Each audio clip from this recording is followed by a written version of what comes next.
again, welcome, Miss Janina San Jose. Miss Janina, Sa harap pa kayo. do you feel any pressure right now? No, I don't feel any pressure right now. Okay.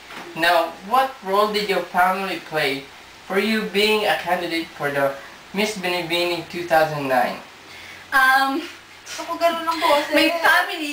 My family's role for me is so important because there was